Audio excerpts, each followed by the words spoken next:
Our News is brought to you by Alive. Believe in best. Coming up tonight on Our News, preparations underway for a major climate change conference in Scotland. And Our News is there. Mixed reaction ahead of changes to value-added tax. Cabinet to decide on how to regulate the vacation rental market. 2 former F&M MPs weigh in on the future of the party, plus a plan to revamp BAMSI.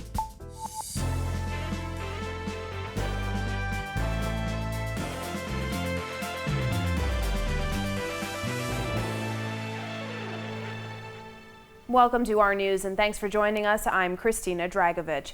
Topping news tonight, all roads point to Glasgow as tens of thousands of political leaders, environmentalists, and journalists gather in the port city in Scotland for the United Nations Climate Change Conference. Tonight, our Vonique Toot shares their long journey to Glasgow and how the COVID-19 pandemic has shaped preparations. Welcome to Glasgow, Scotland, where the world's leaders, including Prime Minister Philip Davis, will gather here at the SEC next week to discuss the very critical issue of climate change.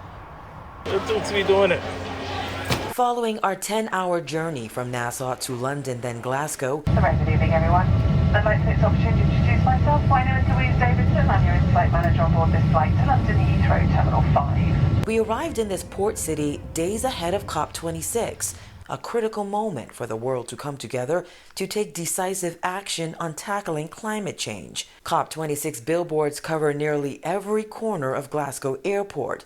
Hotels in the city are completely booked out and traffic is heavy. This hotel here is getting used by the UN. The UN have this on this hotel. The large number of delegates descending on the city speaks volumes of the urgency in addressing this major global threat. Given the large number of people attending this major conference during a COVID-19 pandemic, every single day before we access the conference, we have to take what's called a lateral flow rapid antigen test. You take the test, you log the results into your phone, and then that information is sent to the organizers. Every day a test. No test, no access. Climate change is particularly important for small countries like the Bahamas, where ferocious Hurricane Dorian unleashed 36 hours of torment on Abaco and Grand Bahama in 2019, killing at least 74 people and leaving countless others unaccounted for. Prime Minister Davis touched on the importance of this 13-day conference in Parliament on Wednesday, where we will participate in discussions regarding financing opportunities for small island developing states. The Prime Minister and his delegation are expected to arrive here in Scotland on Sunday. Reporting from Glasgow for Our News, I'm Vonique Toot. Thanks, Vonique. Join Our News nightly and visit our social media pages daily as we bring you the latest on the global effort to tackle climate change. Well, mixed reaction to government's plans to place value-added tax on breadbasket items. Grocery stores and consumers bracing for that implementation, as well as price hikes due to a global shipping crisis. Kyle Joaquin has the story. The staple items, you have customers using it anyway. They're going to consume it regardless of the price going up or down. So it's just an adjustment. Guess you have to make to the lifestyles. Right. But the items will be purchased because it's items you need. It's going to be an interesting adjustment for shoppers when VAT is placed back on breadbasket items, according to this store manager. Walking through Hodges convenience store along St. Albans Drive, manager France Watson says it will undoubtedly be a pinch in the pockets of the consumer, despite government's plans to reduce the rate of VAT to 10% come January. Watson says the impending price increase to some items due to the global shipping crisis and its trickle-down effect will soon be felt here in the Bahamas. Popular items, he says, already hard to come by. You can see where we're having issues. I'm having some of the staple items, like the more of the popular items. Popular brands like the Kraft products, the Western oil products, the staple product, Kellogg's, we're having difficulties getting them in. So what I'm doing as a manager of the store, I'm usually bulking them up. I'm just reordering more than I usually, not knowing we're going to have them again. And then the canned goods, of course, Campbell's, that's another popular item here. And we're having challenges getting them in. Already? But already. And the thing is, they said it's not really affecting us yet in the Bahamas. Right. So I can only imagine that there'll be more challenges to come. Major local food store chains like Super Value have already warned that prices are set to go up just after the Christmas holidays. Minister of Economic Affairs Michael Alkitis has said that VAT across the board with minimal exemptions is really the best system. Now, we also spoke with a few shoppers who say they kind of understand that it's a give and take situation, but there are also others who just aren't feeling the idea. I don't feel good with it. I think they need to look back at that and make another judgment on that. I think that's a bad idea. George Panza is not looking forward to VAT on breadbasket items, especially at a time when grocery stores expect to implement price increases very soon. Others, like Dominic Stubbs, say they understand it is a give-and-take situation, but for some families, the VAT will be tough. It may seem as small as, minuscule. To some people, like, $5, $10, $15 may seem like not a big deal, but for others, it's very, very close to what they have. With everything, there's a give and a take. So, I guess in a way you can't expect for VAT to be decreased and for it to not be made up somewhere else. And it's the same for this shopper who says it's a pinch you'll feel at the cash register, but one consumers will unfortunately just have to deal with. It seems like it's very you'll bypass it, you wouldn't even think about it. But when you go to the register, you'll see the additional changes like the $5 or the $6 you thought you once had, you don't have. So it's one of those incremental changes that you just gotta have to add because government needs the money. In the recast budget, government expects to pull in an additional $93 million in revenue, $80 million of which from VAT. For Our News, I'm Kyle Joaquin. Meanwhile, government is moving to introduce more oversight of the vacation rental market in the Bahamas. As Deputy Prime Minister and Minister of Tourism Chester Cooper revealed, the cabinet will make a decision on taxation soon. While it will be a cabinet level decision, I can tell you that I will recommend that VAT be required on vacation rentals. And I'll explain to you why. As it stands, hotels pay taxes on vacation rentals. Homes don't. Giving an overview of business and investment opportunities on Exuma, Cooper says many vacation rentals are competing with hotels on the island without having to pay as much in taxes as resorts. Back in 2017, the Bahamas signed a memorandum of understanding with vacation home rental company Airbnb to introduce a taxation structure. Similarly, a registration drive was conducted in 2016 to give government more oversight over the short-term rental industry. Cooper says this administration will go a step further. We plan to have registration and inspection of vacation rental properties for the safety of our guests, for the protection of our product and our destination. During the second quarter of 2021, 327,716 total room nights were racked up in the vacation rental sector, according to AirDNA.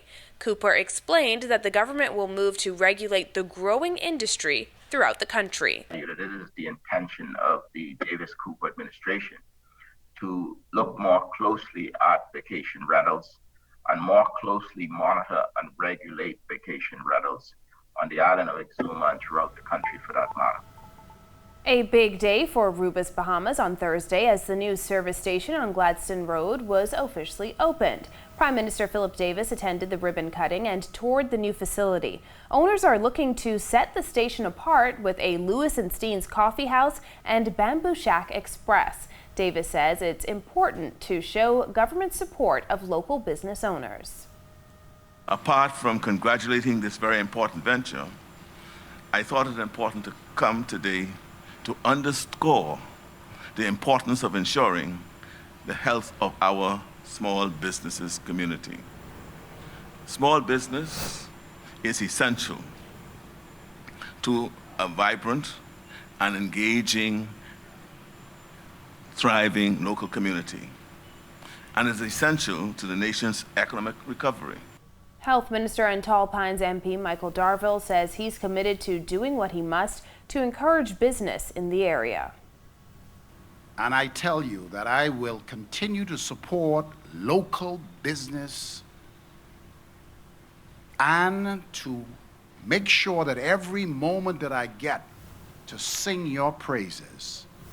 I'm proud of the DO team because as a business person myself, I've been into partnerships that did not work. And so when you find a partnership that works, you need to thank God because it have to be divine that you're still together because I have not had that experience. Well, we saw some rain in the capital today. Greg Thompson is in the Weather Center with the latest. Thanks, Christine, and welcome everybody for your first look at weather on this last day of the week and almost the end of the month. Outside the studios, we have cloudy conditions, breezy temperatures in the low 80s, 83 right now. Winds out of the southwest at 12 knots, and they are gusting at times. We have a frontal boundary in the area. Feels like temperature in the mid-80s. Satellite view, that frontal boundary pushing into the northwest Bahamas earlier today with some showers and thunderstorms associated with it. Boundary went through the New Providence area later this afternoon. We will continue to see 1 or 2 more showers later tonight. That's your first look at weather. Your extended forecast is still to come. Still to come on our news, a former F&M MP says he'll be a driving force beyond politics. Thoughts on what the F&M needs to move forward and getting the country on track for food security. That's coming up when our news returns. Welcome to our news and thanks for joining us. Topping news tonight. COVID-19 remains a serious threat. Coronavirus COVID-19 has disrupted our economy, tourism industry, educational system, and put our healthcare facilities and professionals on high alert. Are you prepared?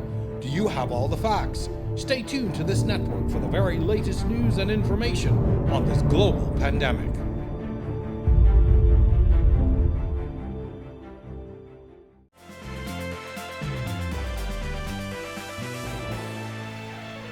Former parliamentarian Frederick McAlpine is vowing to be a strong advocate for Bahamians, even from the sidelines. He says Grand Bahama in particular is long overdue for an economic boost. Jillian Gray has that. I don't care who they are, whether it be F&M, PLP, or whoever. This is not the last you've heard of Frederick McAlpine. Dressed down in a relaxed sweatshirt and jeans, former parliamentarian Frederick McAlpine says the past few weeks have been a time of introspection after a fiery election season. He says Grand Bahama is in dire need of an economic boost, and he has vowed to be a strong advocate for the people, even in private life. Many of our industrial area companies have laid off persons, and so it's becoming difficult.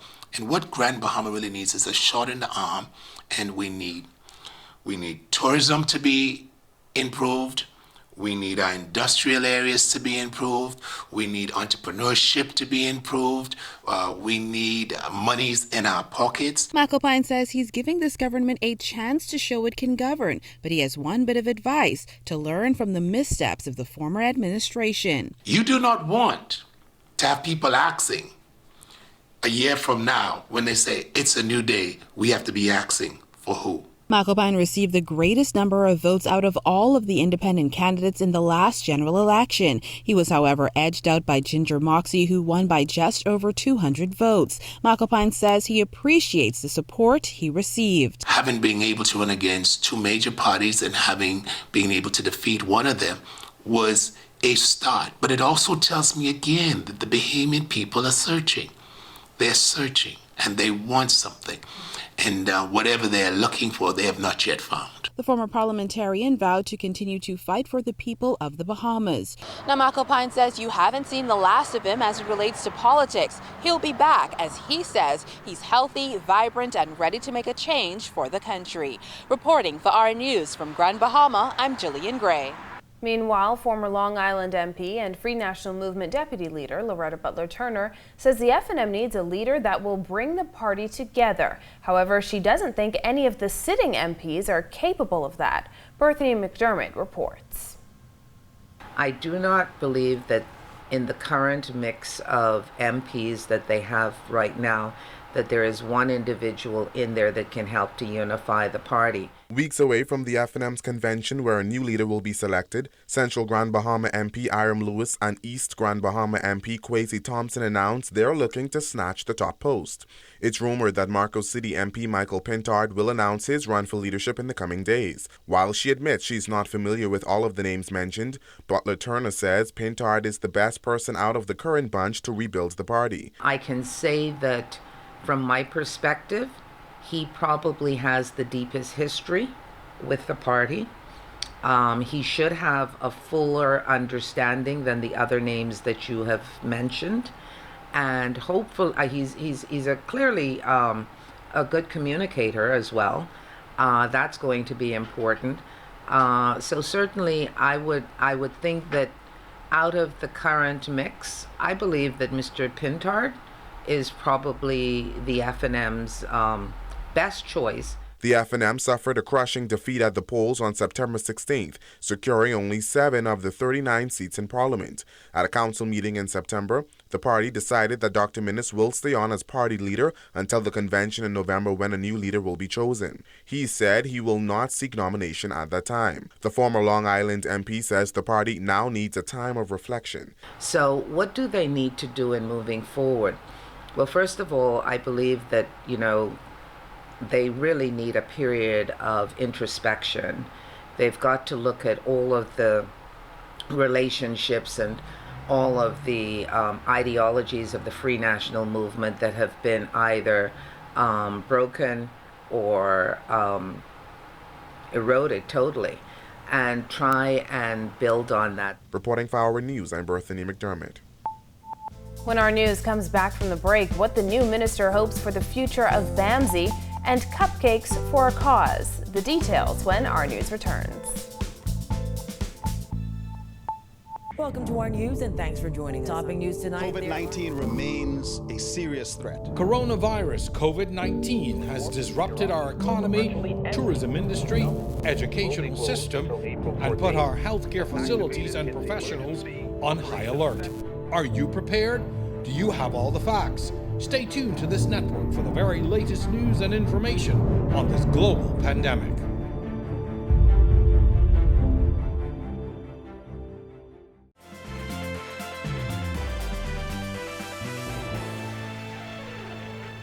This is our news. Welcome back. Minister of Agriculture, Marine Resources and Family Island Affairs, Clay Sweeting, calling the condition of the Bahamas Agricultural Marine Institute heart-wrenching and reminiscent of a ghost town forgotten under the previous administration. Giorgio Bain has that. When we visited the BAMSI site yesterday, it was really heart-wrenching, disappointing that within the past 4.5 years, it seems nothing has been done. The policy and objectives of the Institute was changed to compete with farmers, and that wasn't the intention. Parts of the Bahamas Agricultural and Marine Institute are without electricity, and several structures appear neglected. Power to the facility, including dormitories and the agriculture compound, are being supplied by generators. Sweeting says the current solution is unsustainable. All they really need is electricity, and the Institute could make that first giant step to be what it's supposed to be. Currently, they're just using generators, and that just is not sustainable. Agriculture Minister Clay Sweeting toured the BAMSI facility this week, along with North Andros MP Leonardo Lightbourne. Sweeting says the focus of BAMSI must be revamped to get the Institute back to its original purpose, to help farmers and to lead the charge for food security. We really need to change focus on getting to a point where that institute could really be what the intention was initially when the former administration created it, the Christie administration, to get to the point where we're not competing with farmers, but we're really providing institutional knowledge to assist farmers and assist them with knowledge, expertise, supplies, so that they can really be a part of this national effort to feed ourselves. Reporting for Our News, I'm Giorgio Bain.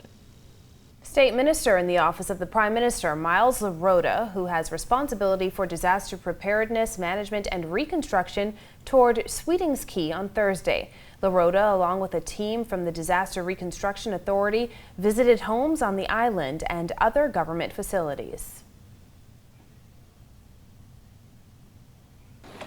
Overall, I've seen worse. The island is clean. I can say a lot of the debris is moved, but normalcy has not returned. It's 2 years later, and I'm there to visit firsthand to see whatever assistance that this present government that I am fortunate to be a part of could play in returning the lives, normalcy to the lives of those individuals. Around 17 homes were built on Sweetings Key by the Rotary Club. LaRota says he's most concerned about the children who sometimes have to catch a ferry and then a bus to get to and from school daily. I've had conversations about the about the possibility of kids from an island community having to catch a ferry and then catch a bus to go to school, and the difficulty that's put on them with this adversity. Like I said, no decision is made yet, but I hope that we will take into consideration the quality of life of our young kids who would have to do 2 trips a day. Ahead on our news, how weekend weather is shaping up and how a 5-year-old is making a difference. That's coming up when our news returns. Welcome to our news and thanks for joining us. Topping news tonight. COVID-19 remains a serious threat. Coronavirus COVID-19 has disrupted our economy, tourism industry, educational system, and put our healthcare facilities and professionals on high alert. Are you prepared? Do you have all the facts? Stay tuned to this network for the very latest news and information on this global pandemic.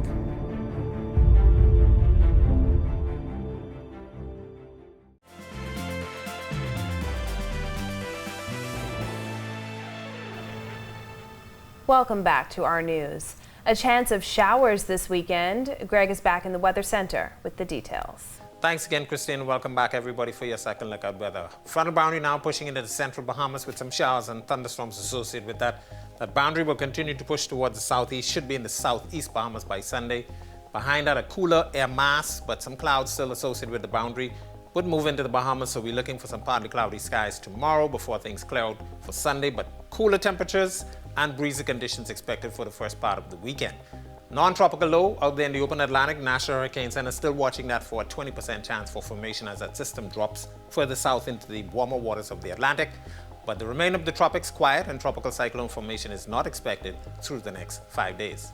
Beaching and boating forecast for the northwest and central Bahamas tonight through tomorrow. Your winds will be breezy out there, southwest to west, 15 to 25 knots. Advisory posted, 5 to 7 foot seas expected. Southeast Bahamas, more southeasterly flow, 15 knots. Seas running 3 to 5 feet over the ocean. Here's a look now at your national forecast.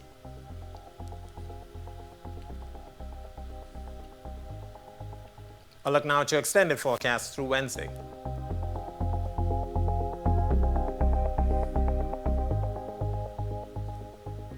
Cooler temperatures and breezy conditions expected for the first half of the weekend. Make it a safe one. Back to you, Christina. Thanks, Greg. Well, she may be small, but she's taken on a pretty big task. 5-year-old Brielle Ambrister is in year 2 of Brielle's Cupcake Project, an initiative she started with her parents to raise funds to buy toys for kids at Christmas.